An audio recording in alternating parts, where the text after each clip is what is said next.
Welcome to today's deep dive into one of South Africa's most notorious families, the Gcaba family.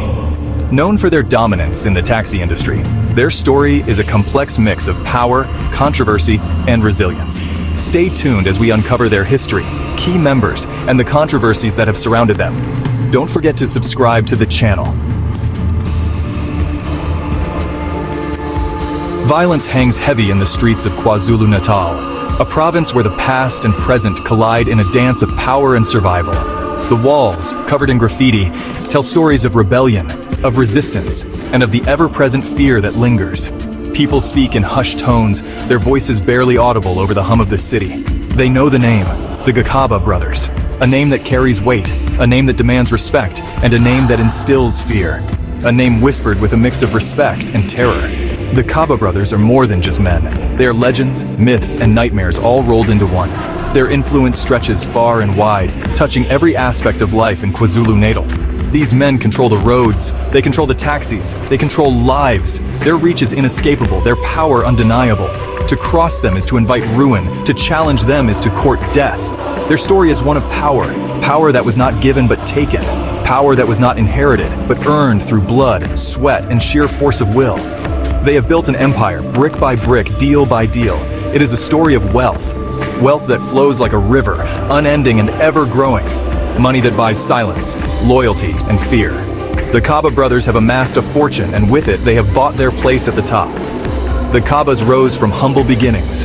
They built an empire, from the dusty streets of Mlungisi in KZN township to the bustling heart of a thriving city, an empire fueled by the lucrative taxi industry, an industry that is both a lifeline and a battleground. The Gcaba brothers have turned it into their kingdom, a source of immense wealth and unyielding power. But their rise was not without its costs. The streets have seen their share of violence, of bloodshed, of lives lost in the struggle for dominance. Every victory has come at a price, every gain marked by loss. They are the shadows over KwaZulu-Natal, shadows that loom large, casting a pall over the province. The Gcaba brothers are a force to be reckoned with, a presence that cannot be ignored. Their story is one of power, of wealth, of blood, and of whispers that will never fade. The Gcaba story begins in poverty. It begins in rural KwaZulu-Natal. Life was hard. Opportunities were scarce. The Gcaba brothers learned to hustle. They learned to survive. The taxi industry was their way out. It was their ticket to power. Simon Gcaba, the eldest, who was assassinated in 1996, was a natural leader. He saw the potential in the taxi business. He rallied his brothers. They started small, just one taxi. But they were ambitious. They were ruthless. They expanded their fleet. They built their empire. The Gcaba name became synonymous with the taxis. It became synonymous with wealth. It became synonymous with fear. Simon Gcaba's death was a turning point. It was a moment that would forever alter the course of his family's destiny. He was gunned down in February 1996, a year that would be etched in the memories of those who knew him. His death sent shockwaves through the family, leaving them in a state of disbelief and sorrow. The loss was not just personal. It was a blow to the very foundation of their lives. It sent shockwaves through the taxi industry, an industry that Simon had helped build and dominate. His absence created a power vacuum that many were eager to fill. The younger brothers were left to pick up the pieces, a daunting task that required not just strength, but also wisdom and unity. They were left to protect the empire, an empire that was now vulnerable to external threats and internal strife. Mbuso Gcaba, the eldest surviving brother, took charge. He stepped into the role of leader with a determination that was both inspiring and intimidating.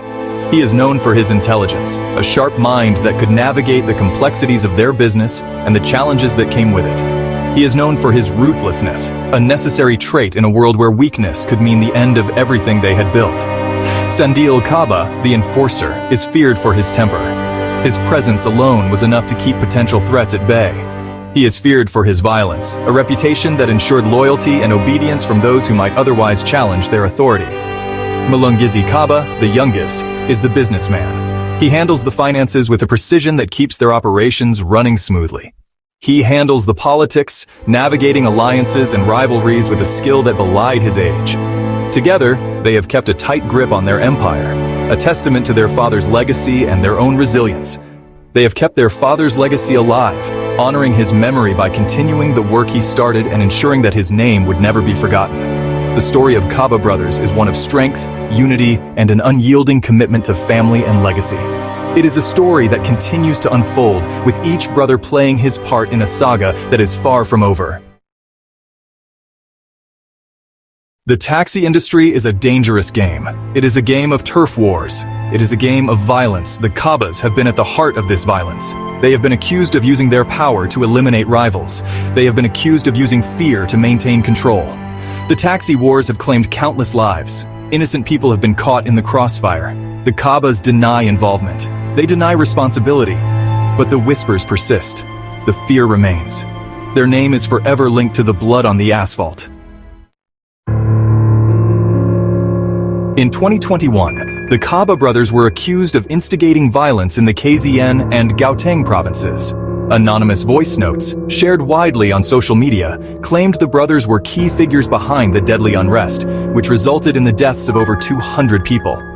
Mkhulekelwa, the senior brother of the Gcaba family, denied the allegations and said the social media voice notes were part of a concerted effort to smear the family, lamenting that this has caused untold harm to his siblings and their wives. It might be that there is this thing that we are the relatives of Mr. Zuma. And therefore, because we are the relatives of the former president, then people have got this notion and this thing in their heads that we might be sponsoring the violence or we might be financing it or whatever. I can't really tell you where this thing comes from, but we think our biggest sin is that one, that because of the relationship that we've got with the Zuma family. The Gcaba's wealth is staggering. They own mansions. They own luxury cars. Their opulent lifestyle is the envy of many, but it also raises eyebrows. How did they amass such fortune? What lies beneath the surface of their luxurious existence? They own businesses across various industries. From real estate to retail, their empire seems to have no bounds. Yet, the legitimacy of these enterprises is often questioned. Are these businesses genuine, or are they mere facades for something more sinister? But, questions linger about the source of their wealth. Rumors circulate about backdoor deals and under-the-table transactions. The Gcaba's financial dealings are shrouded in mystery, leaving many to wonder if their riches are built on a foundation of deceit. In 2021, Mbuso Gcaba was charged for theft of R118,800 and for being in possession of stolen property, that being 69 South African Social Security Agency, SASSA cards. He was caught withdrawing cash from different SASSA cards at an ATM on Anton Lembede, Smith Street. Cards and cash of R7640 were allegedly found on Mbuso Gcaba. The Durban Central District Task Team raided his estate and seized a number of assets, including a Mercedes-Benz AMG GT63 he had recently purchased for R3. $4 million. Throughout the years, police investigations have been launched, arrests have been made, law enforcement agencies are working tirelessly to bring the Gcabas to justice. Raids are conducted and suspects are apprehended, but the Gcabas themselves remain elusive. But the Gcabas always seem to evade justice. They have a knack for slipping away just when the authorities close in. Their ability to disappear into the shadows has earned them a reputation for being untouchable.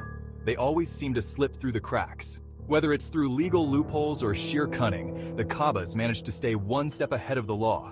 Their escape acts are legendary, leaving investigators frustrated and the public in disbelief. Their wealth and influence provide a shield. With deep pockets and powerful connections, the Gcabas can sway decisions in their favor. Bribery and manipulation are tools in their arsenal, allowing them to navigate the legal system with ease. The whispers of corruption grow louder. As more people come forward with stories of bribery and deceit, the Gcaba's reputation continues to tarnish. The public's trust erodes, and the calls for justice grow more insistent. The Gcaba's empire, once seen as a symbol of success, is now viewed with suspicion and contempt. The Gcaba's influence extends far beyond the taxi industry. They have cultivated relationships with powerful politicians. They have donated generously to political parties such as ANC and Umkhonto weSizwe. They have secured contracts and favors. Their political connections have shielded them from scrutiny. They have used their influence to evade justice. They also have strong family affiliation with former South African President Jacob Zuma.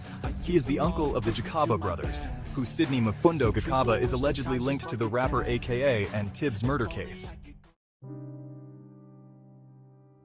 The latest controversy involves a R8000000 payment made by Sydney Mfundo Chaba to Mziwa Themba Gwabini, who is the coordinator of the AKA and Tibz murder case that has raised eyebrows across the nation. Allegations and speculations have surrounded this payment, linking it to various illegal activities. But what is the truth behind this payment? On April 1, 2024, the Gcaba brothers held a press conference to address these allegations and provide their side of the story. According to the Gcaba brothers, the R800,000 payment was a legitimate business transaction. The funds were allegedly paid for consultancy services provided by a firm associated with the family. They provided documents and financial records to support their claim. Despite their explanation, the payment has become the center of a legal battle. Prosecutors allege that the money was used for illicit purposes, including the planning of criminal activities. The Gcaba brothers vehemently deny these accusations. The public's reaction to the Gcaba brothers' statement has been mixed. While some believe their explanation and see this as another example of media sensationalism, others remain skeptical and demand further investigation. As the legal proceedings continue, the Gcaba brothers remain resolute in their innocence. They have called for a thorough and fair investigation to clear their names. The story of the Gcaba brothers and the R800,000 payment is far from over. It encapsulates the complex interplay of power, business, and controversy that defines much of South Africa's modern landscape. Please don't forget to like, share, and subscribe as we conclude. The Gcaba brothers are a paradox. They are feared and respected.